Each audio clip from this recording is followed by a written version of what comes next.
Defense Department confirmed Venezuela has flown military aircraft over a U.S. Navy ship near South America for the second time in 2 days. The president has threatened action if the country does so again. I think it sends a message of victory. I think it sends really a message of strength. We're very strong. We're much stronger than anyone would really understand. The first attack. On September 4th, 2025, at 3:14 p.m., 2 Venezuelan F-16 fighter jets broke through the clouds at about 5,000 feet. They were flying low and fast, using what pilots call a hook attack. This move allows a plane to swing wide and then dive at its target from the side or behind. The target that day was the USS Jason Dunham. It comes as the Defense Department confirmed that 2 armed Venezuelan F-16 fighter jets flew over a U.S. Navy ship in the region on Thursday. A U.S. Navy guided missile destroyer sailing in the Caribbean Sea. Venezuela wanted to make a point by flying near it. U.S. officials called it a show of force. The destroyer's defenses. The USS Jason Dunham is not just any ship. It is an Arleigh Burke-class destroyer with the Aegis combat system. That means it can track planes, ships, and missiles across hundreds of miles all at the same time. It is also armed with some of the most advanced defensive weapons in the world. When the Venezuelan jets came down through the cloud deck, the destroyer's systems reacted instantly. The CRAM launcher turned toward the sky, ready to fire. This system defends against supersonic and subsonic threats, including cruise missiles, drones, and helicopters. Modeled after the Phalanx weapon system, it replaces the 20mm Gatling gun with a launcher that carries up to 11 rolling airframe missiles. These missiles are agile, fast, and accurate, able to track and destroy incoming threats before they ever reach the ship. The system combines the extended range and precision of the RAM missile with the high-resolution search and track sensors of the Phalanx Block 1B, giving it a reliable and quick response against almost any aerial target.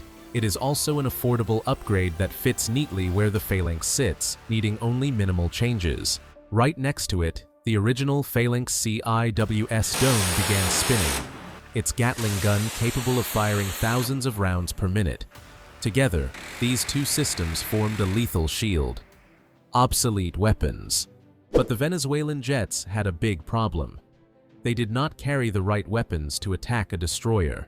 These planes were built in the early 1980s. Venezuela bought them from the United States in 1983 under a program called Peace Delta. At the time, they were modern, but by 2025, they were very old. Because of U.S. sanctions, Venezuela could not buy upgrades, spare parts, or new missiles. Their F-16s still had the same old weapons they got decades earlier. The only weapons on board were guns and AIM-9 Sidewinder missiles. Sidewinders are made to shoot down other planes, not ships. They work by locking onto the heat from an engine. Against a destroyer, they would do nothing. The jets had no Harpoon anti-ship missiles, no GPS-guided bombs, no laser-guided bombs, and no anti-radar missiles. Their mission computers were too old to even use GPS coordinates. In short, the F-16s had no real way to hurt the U.S. Navy ship. Outdated tactics versus modern technology. Even though the odds were against them, the Venezuelan pilots pressed on. They dived lower, trying to surprise the destroyer. Low-level runs like this once worked in the 1970s and 1980s when radar was slower. But in 2025, these tactics were useless. The Dunham's Aegis radar could track dozens of targets at once with pinpoint accuracy. The movements of the F-16s were visible from far away. The destroyer could see every dive and every turn. Its computers created firing solutions instantly. By the time the jets got anywhere near the ship, they were already being tracked perfectly. The old Venezuelan tactics simply did not match up against modern technology. Radar limits of the F-16s. The Venezuelan F-16s relied on the AN/APG-66 radar, an X-band solid-state pulse Doppler planar array system first designed in the late 1970s by Westinghouse Electric, now part of Northrop Grumman. This medium-range radar, capable of detecting targets up to 80 nautical miles or 150 kilometers away, was standard on all F-16A and F-16B models, including those exported to Venezuela in the 1980s, while later U.S. F-16s were upgraded with more advanced radars such as the AN/APG-68 and AN/APG-83. Venezuela's fleet never received those improvements due to sanctions. The U.S. is taking tough new action against the regime of Nicolas Maduro. Venezuela will now be facing many of the same restrictions the U.S. has historically imposed on Cuba and North Korea. All assets of the Venezuelan government in the U.S. will now be frozen, and transactions with people who have their assets frozen will be banned. The APG-66 eventually found use in other aircraft, like the U.S. Customs and Border Protection's C-550 Citation, the Navy's P-3 Orion, and the Piper PA-42 Cheyenne II. But against a modern U.S. destroyer, the radar struggled. At low altitude over the ocean, sea clutter, waves, and salt spray filled the scope with noise, leaving Venezuelan pilots half-blind while the ship's powerful Aegis radar tracked them with ease. Fuel, coordination, and communication problems. The F-16s also had problems with fuel. The Venezuelan planes were Block 15 models. Their fuel tanks were small, and they lacked modern drop tanks. Every second they spent flying near the destroyer was burning fuel they needed to get home. Communication was another weak point. Their radios were old. They did not have modern data links like Link 16. They could not share positions or targeting information in real time. If one pilot said, "Turn left," the other might hear only static. The destroyer, on the other hand, shared information instantly with other ships and aircraft in the area. Electronic warfare, the SLQ-32. The USS Jason Dunham also had electronic warfare systems. It switched on its ANSLQ-32 system. This device can create false signals on enemy radar. It can make one ship look like three, or make the ship vanish completely from the radar screen. For the Venezuelan F-16 pilots, this meant confusion. Their old radars were not built to handle this kind of jamming. One moment they saw a target, the next moment, it was gone. The destroyer was fighting without even firing a shot, just by tricking their electronics, aging aircraft, and system failures. Another problem was the age of the Venezuelan F-16s.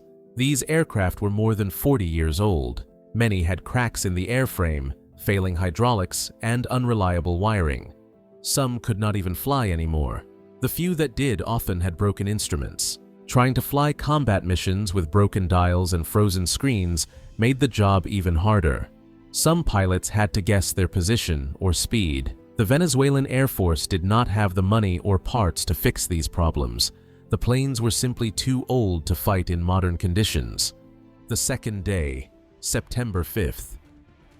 Donald Trump, usted tiene que cuidarse, porque Marco Rubio quiere manchar sus manos de sangre, con sangre suramericana, caribeña, con sangre venezolana. Lo quieren llevar a un baño de sangre y que su apellido, Trump, se manche de sangre por los siglos de los siglos, con una masacre contra el pueblo de Venezuela, con una guerra terrible contra Sudamérica y el Caribe, porque esto sería una guerra completa en todo el continente. Despite the failures of the first attack, Venezuelan President Nicolas Maduro ordered another mission the next day. On September 5th, the F-16s went back into the air. But things went wrong even before they reached the destroyer. One plane's navigation system was off by 20 miles. The pilot thought he was flying over the coast, but he was still over the jungle. Another jet's artificial horizon, the gauge that tells the pilot which way is up, froze in place. This left the pilot half blind. He did not know if he was level, climbing, or diving. Still, the Venezuelan jets pressed on. They were ordered to confront the U.S. Navy ship again. Engine failure in flight. During the second approach, one of the F-16s suffered a major problem. Its engine went into a compressor stall. A compressor stall happens when the airflow inside a jet engine breaks down. Instead of pushing forward smoothly, the engine coughs, shakes, and sometimes shoots flames. The pilot's plane began to shudder. He could not keep formation. He had to pull away just to stop the aircraft from crashing into the sea. The second jet kept flying toward the destroyer, but its instruments were unreliable. The radar flickered on and off. The navigation system was wrong. The electronic warfare from the destroyer filled the screens with static. The Venezuelan pilots could not find a clear picture. They were flying almost blind, while the destroyer tracked every move. The final runs. Despite everything, the Venezuelan jets tried one last run. They flew toward the USS Jason Dunham, hoping to make the Americans react. The destroyer's defenses locked onto them. The C-RAM missiles were armed. The Phalanx CIWS had a firing solution ready. The crew was prepared to shoot at a moment's notice, but the order never came. The captain of the Dunham did not fire. He did not need to. The Venezuelan jets were already failing on their own. With broken instruments, low fuel, and no useful weapons, they posed no real threat. The F-16s turned away. Their mission was over. They headed back to base, low on fuel and systems failing. The aftermath. What happens if Venezuela flies jets over U.S. naval vessels again? Well, I would say they're going to be in trouble. We'll let them know about that. We heard that happen, but it wasn't really over, not like they described. But I would say, General, if they do that, you have a choice of doing anything you want, okay? If they fly in a dangerous position, I would say that you can, you or your captains can make the decision as to what they want to do, all right? Sure. Say it. How close did they get? You said the planes did not. Well, I don't want to talk about that, but if they do put us in a dangerous position, they'll be shut down. In the end, the Venezuelan mission achieved nothing. They did not damage the ship. They did not scare the U.S. Navy. All they showed was how outdated and weak their Air Force had become. The U.S. response was clear. Within days, 10 F-35 stealth fighters were deployed to Puerto Rico to support operations in the Caribbean. More warships also moved into the region. The American presence only grew stronger. President Trump has assembled a pretty big naval task force off the coast of Venezuela. And we've recently begun using the supreme power of the United States military. Meanwhile, the Venezuelan F-16s went back to their bases, some limping home with failing systems. Their efforts had shown the world how far behind they had fallen. Thanks for watching. Don't forget to like, share, and subscribe to the channel.